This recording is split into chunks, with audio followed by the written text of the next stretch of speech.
Let me ask you a question that's probably going to make you feel a little uncomfortable. In 5 years, who is actually going to care about the number on the paper you're stressing over right now? Think about it. Right now, it feels like your whole world is shrinking. You've got finals, you've got tests, and your entire friend group is trapped in this cycle where the only thing anyone talks about is, yo, what did you get on the math test? Bro, if I don't get 90%, I'm finished. Bro, you're tying your whole identity, your self-worth, and your future happiness to a percentage. But I'm here to tell you the truth that your teachers, or maybe even your parents, won't say. Nobody cares in 2030. Nobody is going to ask you what you got on your chemistry test. Nobody is going to care whether you were the smart kid or the struggling kid. If you're letting exams wreck your mental health and convince you that you're a failure, then you're buying into one of the biggest lies in the education system. It's wild how friend groups change during exam season. You see the kids who get 100% walking around like they just won a Nobel Prize, acting like they've made it. And then you see the kid who got 60% acting like their whole life is over. But here's the reality. Getting 100% on a test makes you feel smart for about 1 week. After that, it's the same thing all over again.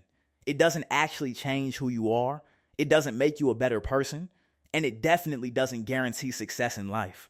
I've seen kids who were straight A students in high school hit 22 with zero social skills, zero work ethic, and no idea how the real world actually works because they spent their whole youth chasing a gold star from a teacher. On the other hand, if you failed, it's not the end of the world unless you literally need that grade for a specific path like medicine or law. That F is just a letter. It's not proof that you're stupid. It's proof of how well you memorized a textbook for 45 minutes. Now let's keep this balanced. I'm not saying you should walk into class and flip over a table. I passed my exams. I did well. There is a certain group of you where grades really do matter. If your goal is to become a doctor, scientist, engineer, or lawyer, then yes, you need good grades. You can't just hustle your way into becoming a heart surgeon. You need the degree. But let's talk to the other 90% of you. If you're sitting there telling everyone, I'm going to become an entrepreneur. I'm going to make money online. I'm going to be a creator. But you're crying over a history test? Why? If your future has nothing to do with the traditional system, then why are you letting the system's metrics control your happiness? If you're doing nothing outside of school to build your own path, then getting 100% on a test isn't going to save you.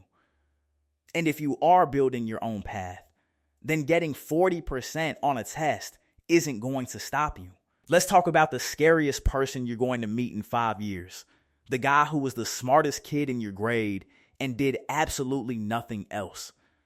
School is basically one giant game of Simon Says, as cringe as that sounds. The teacher says, memorize this, and you do it. The teacher says, sit here for an hour, and you do it. If you're good at following instructions, the system gives you 100% and tells you that you're a genius. But here's the problem. The real world does not care how well you follow instructions. In the real world, there is no teacher standing over your shoulder telling you what to study. There is no syllabus for making money or building a meaningful life. If you spend your entire teenage years just being a good student, then you're training yourself to be a high-level employee, not a leader. You're training yourself to wait for permission before taking action. I've seen it happen. The straight-A student goes to college, gets a safe degree, and ends up in a cubicle working for the guy who got C's in high school but spent his weekends actually building something. Why? Because the C student learned how to fail. He learned how to deal with disappointment and keep moving. The straight-A student is often so scared of seeing 99 instead of 100 that they never take real risks. They become frozen by the fear of being wrong. Don't let a perfect transcript become a cage that stops you from trying anything difficult. But wait, I do need to speak to the people who use school as a scam as an excuse to be lazy. This is the biggest trap of all. You watch these top G edits saying school is for losers, so you decide to fail your exams on purpose. You stay up all night playing video games. You don't study. You fail. And then you tell your parents it's fine, Bill Gates dropped out. Bro, Bill Gates dropped out of Harvard. You didn't fail 10th grade English because you were too busy playing Valorant. If you're failing school and you have nothing else going for you, no business, no skills, no gym routine, no discipline, then you're not a rebel. You're just a loser. You're using the school as a scam narrative to cope with the fact that you have no work ethic. If you can't handle the discipline of sitting down and studying for 2 hours, then how are you going to handle the discipline of running a business for 10 years? Now, I know what some of you are thinking, bro. I get what you're saying. But if I bring home a 50%, my mom is literally going to end my life. I get it. Parental pressure is probably the number one reason you're stressing right now. But you have to understand where they're coming from. Your parents aren't obsessed with the grade because they love the letter A. They're obsessed because they're scared. They want to know that you have a future. They want to know you're not going to be living in their basement at 30. If you want your parents to stop hovering over you about exams, then you need to give them something else to believe in. If you tell your dad, I failed my math test because school is a scam, he's going to be furious, and honestly, he should be, because you sound lazy. But if you can show him, look, I got 70% on this test because I was spending 4 hours a day learning this skill or building this project, and here's the progress I've made, he might still be annoyed. But he'll respect the hustle. Respect is earned through results, not excuses. You can't ask for the freedom to ignore exams if you haven't proven that you're disciplined enough to work on something else. If you spend your time after school just rotting on the couch, then yeah, your parents should be upset about your grades, because that's the only metric they have to tell if you're actually trying. Stop arguing with them and start outworking their expectations. Once you start showing real-world competence, the pressure of the classroom begins to fade.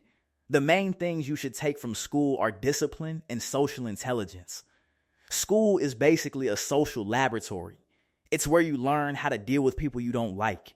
It's where you learn how to meet a deadline when you really don't want to. But the content of the exam, 99% of it is useless. The process of showing up and getting the job done, that matters. I've seen the smartest kids in school get the highest grades, but they had no backbone. They could follow instructions perfectly, but they couldn't think for themselves.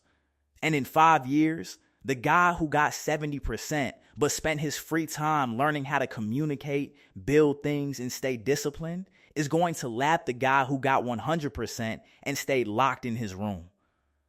So the next time you're sitting at your desk with a test in front of you, your heart racing, feeling like you're about to throw up, take a deep breath and do the 5-year test. Ask yourself, will I remember the answer to question 14 in 5 years? No. Will anyone ask me about this grade in 5 years? No. Will my life be over if I get a C? Absolutely not. Do your best. Try to pass. Don't be a bum. But once you hand that paper in, let it go. Don't spend the next 3 hours breaking it down with your friends. Don't spend the whole night crying because you missed one question. The real exams start after school. The real test is what you do with your free time, how you treat your friends, and whether or not you're actually building a life you're proud of. Stop letting a letter on a piece of paper tell you who you are. Go pass your exams, and then go do something that actually matters. But before I go, I want you to picture something. Imagine it's 5 years from now. The stress of this week is gone. You don't remember the name of the teacher you hated. You don't remember the formula for that math problem that kept you awake until 2:00 a.m. The hallways of your school are quiet, and now you're standing out in the real world. In that moment, nobody is going to hand you a rule book. Nobody is going to tell you exactly what to study or what to do next. The safety net of school is gone. And for most people, that becomes the scariest moment of their lives. Why?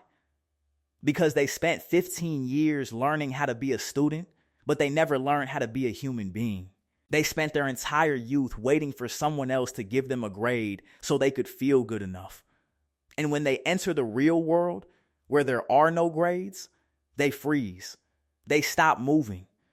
They realize they have no internal compass because they let the school system build it for them. The world doesn't grade you on a curve. The world doesn't care if you tried your best. The world cares about one thing: value. What can you actually do? Can you solve problems? Can you lead people? Can you stay disciplined when nobody's watching? Can you build something out of nothing?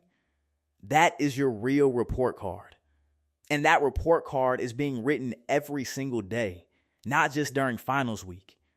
If you spend your 20s crying because you weren't the smart kid in high school, you've already lost. And if you spend your 20s arrogant and lazy because you were the smart kid, you've also lost. The clock is ticking while you're sitting there stressing over a history test. The version of you that you're supposed to become is waiting. He's waiting for you to realize that school is just one small, noisy room inside a massive, infinite mansion. Don't let the walls of that tiny room become your whole horizon. Go take your tests. Be respectful. Do the work. But the second you walk out of those school doors, I want you to flip a switch in your brain. Stop being a student. Start being a builder. Most people are going to spend their whole lives waiting for a gold star that's never coming. They'll wait for a promotion. Wait for a lucky break. Wait for someone to tell them it's okay to begin.